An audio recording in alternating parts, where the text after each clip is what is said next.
This is Out Loud and Laughing. Are we on? Just waiting. Thanks for rushing me. His glasses just broke. In real time. Welcome back to another episode of Out Loud, and apparently we're sad. Start over. You first. Wait, I didn't talk about this. Keep going. What's that? Welcome to another episode, a super special episode of Out Loud and Laughing, because we're coming to you from... Well, Riviera Maya. That's not... Yeah, you know. We are at our sister's destination wedding, and we're thinking, what better topic than destination weddings? Let's talk about destination weddings, guys, because it's a vibe, both good and bad. Have you ever been to a destination? You had a destination wedding. I had a destination wedding. I got married 8 years ago in Spain. It's been that long. Girl. And we had all the guests fly in. We did all the things outside of Barcelona in a place called Sitges. Fun fact, gayest city in Europe. Is it? No idea. I didn't know. Literally, we had no idea. Bear Week, once a year. Oh, We didn't go. It wasn't the wedding week. Like Bear All or like Bear Growl? Like Harry Bear. Bear. I didn't get that vibe. It felt like more prestigious. We did the wedding not during Bear Week. That would have been a fun wedding. Anyways, we had a villa. Listen, this villa was fabulous. It was like multiple bedrooms. And when I say multiple bedrooms, like more than 10, 15 was it? Yeah. And 35 people stayed in the house. We did the pool parties, things.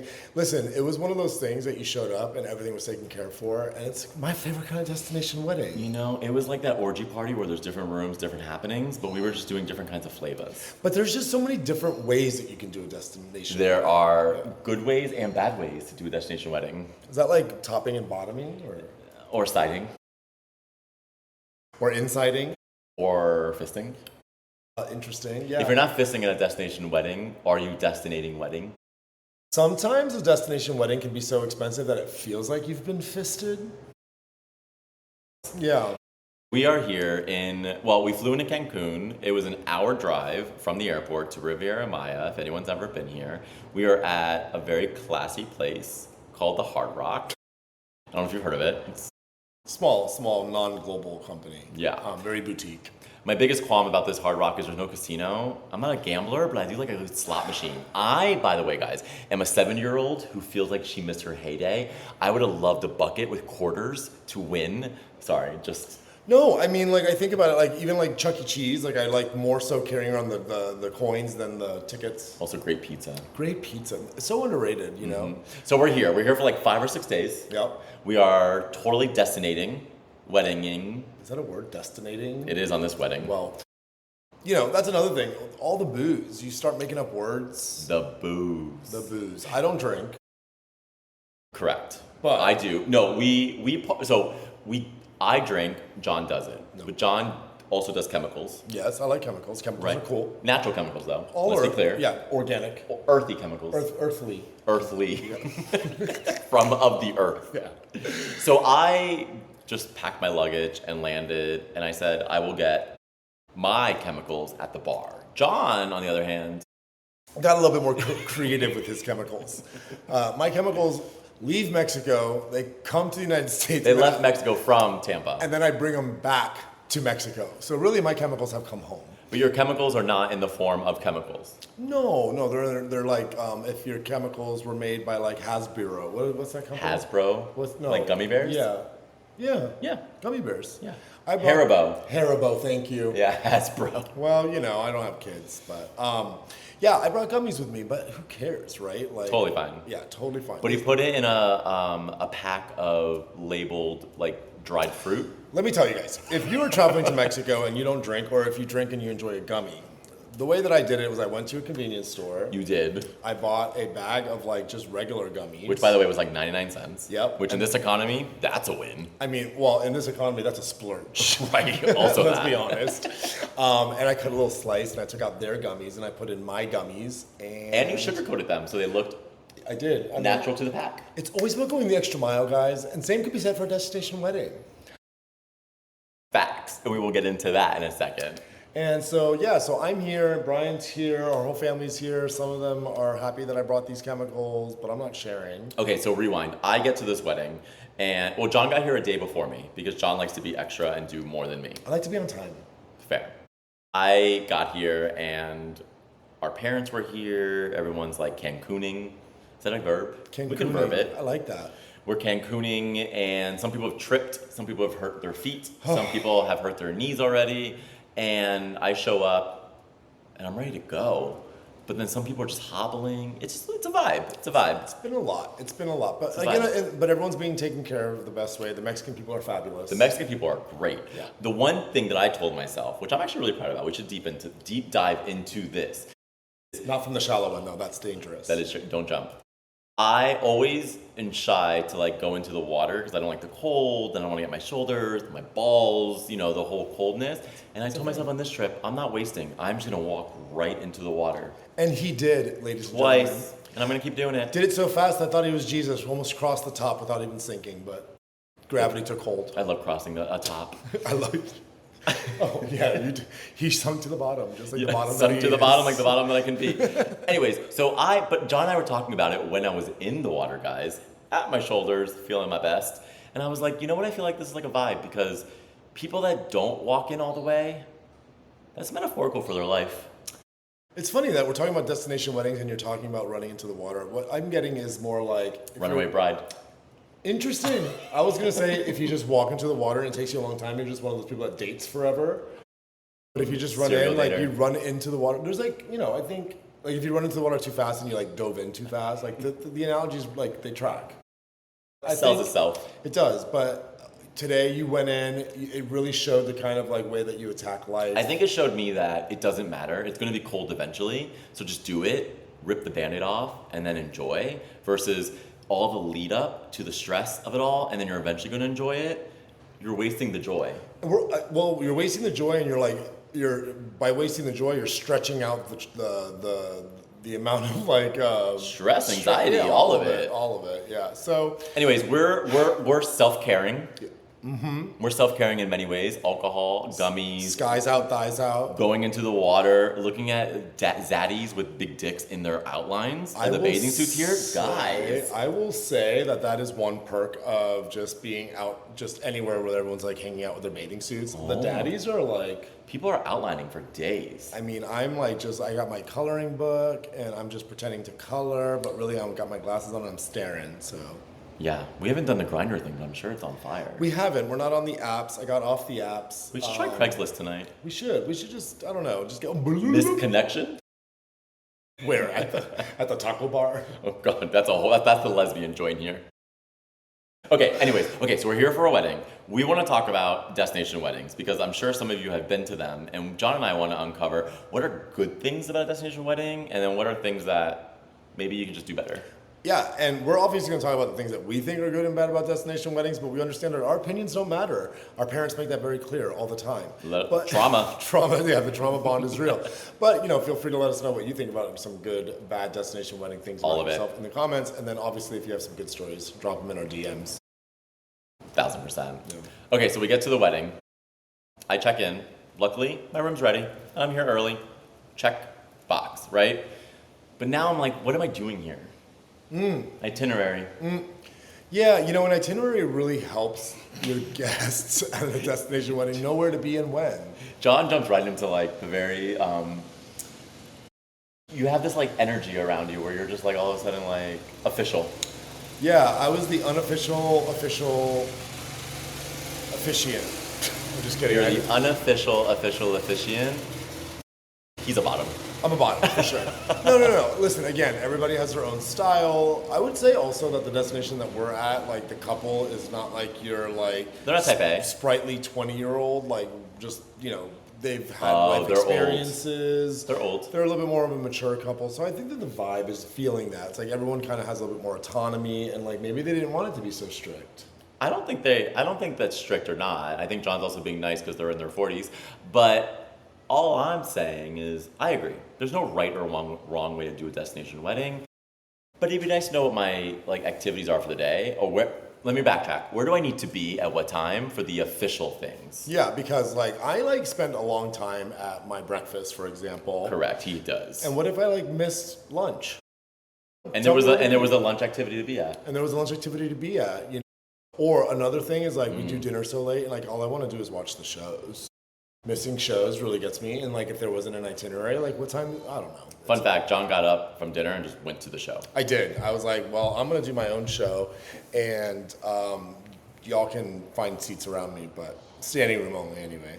Yeah. The other thing that's really good about destination weddings though are the activities, which I really enjoy. Like the pool ones, or well, it's not even like a wedding thing, but when you have a destination wedding, you get the activities with the destination wedding.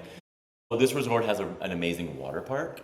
And so John and I are here with my kids, your nieces and nephews. John and I went to the water park yesterday, and we were living our 5-year-old selves. Like so much fun. The biggest, slidiest water slides, and like the kids think they're having a good time, and like I'm just like, this is. We were skipping them in line. Oh yeah, I was pushing them down. Our backs hurt today. I am crawling, but it is fun. So like the activities are fun where there's like water slides and there's beaches and there's unlimited food and drink and all of that. So that's been really cool.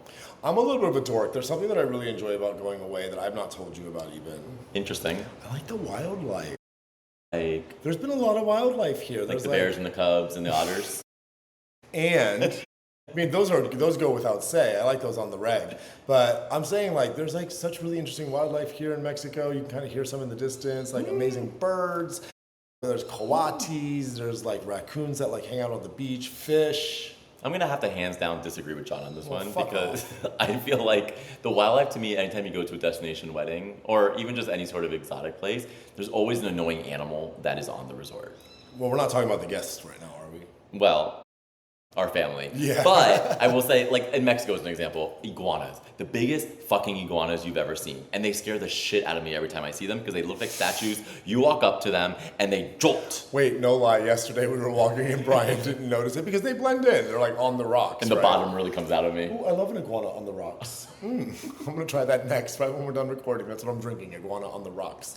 But no, there was one, and you really couldn't see it, but Bryan looked over. Not that he's scared of lizards, but that one really came out of nowhere.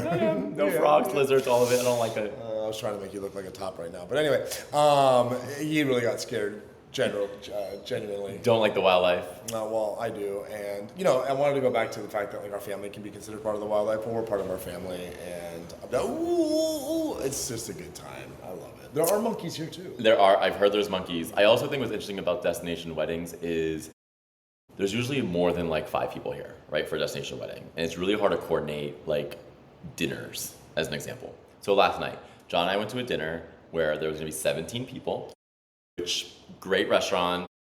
I yelled at the woman that was checking us in. Understatement, I got there first because I am a planner, guys. And I said, I'm going to get there first and get our table for 15. So when everyone shows up, it's going to be pleasant. And the woman said she will not even make a table for 15 until everyone's there. And I said, well, bitch, in 20 minutes, there's going to be 15 people here. So why don't you just set your shit up so we can all just sit down in 20 minutes? She didn't. Anyways, they ended up doing 2 tables. One of like 10 and one of 7. Which, don't you think she should have said we can't do that many at one table? She didn't tell me that. 10? So John and I were saying, let's let everyone walk in front of us so John and I can get the last 2 seats next to each other. Because what we would hate is 1 seat at one table and 1 seat at another table. What happened, John? We got split up. 1 seat at one table, 1 seat at the other. It felt like there was a vendetta against us, though. I think that somebody may have outsmarted us, and I need to find out who that person is. John was at the kids' table with literally all the kids that were here. And I was at the adults' table with my parents and then adults that I didn't know. I feel like I won. Actually, I got to bond with the kids. I disagree with you. I like kids. So we won. I know. I like kids. I like kids. I like kids. Be careful with that Epstein shit. Oh, whatever. You know what? I don't care. I like kids. I'm going to just say it. I love kids. So we had a really good dinner from afar. Why from? Oh, you and I. 2 different tables. Yes. But, you know, we're not really that far because I'm like texting him. Yeah, we weren't very out loud, but we were laughing. See, if they really want to be more strategic, they would keep us together because now we're getting the tea from all the tables. Listen, but this year at Thanksgiving we were apart, so this was our Thanksgiving table situation. It was, yeah. And I'm grateful for it, and I'm grateful for you, Bryan. I appreciate it. But okay. Okay. I was also grateful for that key lime pie last night. That It was delicious. disgusting. I loved it. You would. You're trash. Well, it was kind of trashy, but that's what I liked about it. It was very moussey key lime pie, guys. So if you guys like mousse and jello, you're all in. This was very much just like a jello key lime thing that had some meringue on top, which John appreciates because he thinks he's classy. It was slightly torched. I don't know about y'all, but toasted. I don't know about y'all, but nothing reminds me more of a good night in like a moussey gelatin key lime pie with a torched marshmallow top. That sounds like your favorite sexual position. That is my favorite conversational position. Hey DJ, do you know that one song, "Staying at Home In" with like key lime pie that tastes like gelatin? Oh my gosh, too funny. I'm gonna dance. That's what I love about weddings generally. Yes. Okay. So we're here early. We're podding now about the destination weddings. We're gonna do a follow up after the destination wedding, but we still have rehearsal. Tonight. So wedding. What's interesting about destination wedding, which we can talk about, is you never can plan weather. Our app shows rain for the Every next day. 5 days. No rain. Not yet. It's probably gonna happen during the wedding. I hope. Man, it's good luck. Is it? Yeah. I always say they say that. Whenever they say like a bird shits on you, that's good luck. I think that's bullshit. But haven't you ever heard of Alanis Morissette's like "Rain on Your Wedding Day"? Like, rain on your wedding day. I don't know. I feel like people that get shit on just want to make themselves feel better about themselves. Scat me, but like that's not good luck. It's a kink for some. For some. For some. For most. But there's so many great activities, so many things. I like a destination wedding also because it weeds out the people that you would feel like you would need to invite. Yes. If they were all like local. Yes, and the poor people can't come. There's a thing there. It's an investment. A destination. Although we wedding are is a an Hard Rock investment. guy, so poor people can come. Feels that way sometimes. I mean, the people here are fine. Again, John and I have talked about it. John's probably a little more elevated than I am. At least he thinks so. Exactly. John is trash. He doesn't want to think he's trash, but he's been wearing glasses for the last 24 hours with one glass thing missing. Where I am fine with chilies and It wasn't because of that. It was because the foie gras tasted like ammonia. Like when your liver tastes like cleaning. The other night. Was it really? Yes, and there's a French restaurant here with foie gras that I want to try again too. Fun fact: if you're ever at a Hard Rock, don't eat frog gras. It's not frog gras, but that sounds good. That's like frog legs with liver. Frog gras. Yeah. Sounds like someone I dated. That was like a stage name. Foie gras. Yeah. Oh. Now it's the stage. I wonder where in the world is foie gras right now. Probably on some stage. Getting scat on. By a bird or a human. Yeah. He's probably at some destination wedding doesn't right now, matter. hired for his talent. Oh, and then last night we Go. saw a fire show. Set up the scene. Set up the scene. Set it up. So we're leaving dinner, 17 people, and Correct. we're being sold this free, just show up, and there's going to be a fire and water show. Facts. Remember when we were kids and we used to like play in the pool and like use our Yes. imagination? Correct. The show was of that caliber, except they just had people with fire. Who Like got a bunch paid. of people who were just playing with fire and water, and then they're like, "Come see us." It was slightly impressive in that they were like spinning fire around. That's always But the impressive. thing that I loved is there was a lot of water sports, which take it at for what it is. People in water, they were being lifted up, spinning a lot. And the girls were slightly overweight, and then the boys had figures. Do you know what it looked like? Tell me. The Temu version of O in Las Vegas, like Cirque du Soleil. But what's good about having a Temu version of O is that we didn't pay for it. That's what I mean. Yeah, Temu was super cheap. Give me some Temu O. No, but I loved it. It was good. We stayed until the almost end. We just kept wanting them to light things on fire that they wouldn't. And then when we then when the people that we were like left behind came and found us later, the things that we wanted to catch on fire actually had caught on fire. So, point of story: stick around for the end of the fire and water show. I was fine without it. I was totally fine without it. I was but tired. It's also exhausting traveling and No, family. making conversation with family. Like John and I pod separately, so being with him in person, guys, is just really fucking exhausting. We're actually like really trying to get to the end of this just to hit stop, and I'm sure you guys are probably feeling the same way. Yeah, we're like out loud and laughing / the end. I'm out loud and sweating. I gotta go shower. You're out loud and But before we leave, we gotta just do like your top 3 Yes. good and bad of a wedding, and let's just do like a rapid fire. We don't have to put a number on it. Let's just see what we can get through. Like favorite things like that are just one-liners. okay, favorite things at a wedding. Really good food. Ooh, okay, open bar. Music that's like throwback. Runaway bride. Dancing with family members who you normally wouldn't dance with. It's fun. I love to dance. Fighting with family members because you don't get to do it in person very often. You're gonna do it. getting just dressed up and looking snazzy and taking pictures. Like this is a great time to make memories. I'm excited for that. Being hungover and shitting in your bed because you ate too much like lactate and now it's not working out on your belly. Being so high at the dinner table that nobody knows that you're so high at the dinner table. Having the butt plug fall out while you're dancing with the bride and it falls on the floor and then your dad picks it up and he asks what it is and then he licks it. I'll make sure it doesn't happen this year. Don't worry, I got you. I know. I don't want it to happen again. I got your back. Wait, does that make it on the good list or the bad list? It's Christmas. Doesn't matter. Hey y'all, we hope that you enjoy our time here and yeah, listen, we will be out loud and laughing in Cancun, Mexico, which is slightly Riviera Maya. Yeah, and we just don't have I have to go. I'm tired. I'm tired too. What I'm gonna do though is make sure that we find all the outlines of penises and we'll take pictures. We're gonna add them to our socials. Definitely. Love you guys. Bye.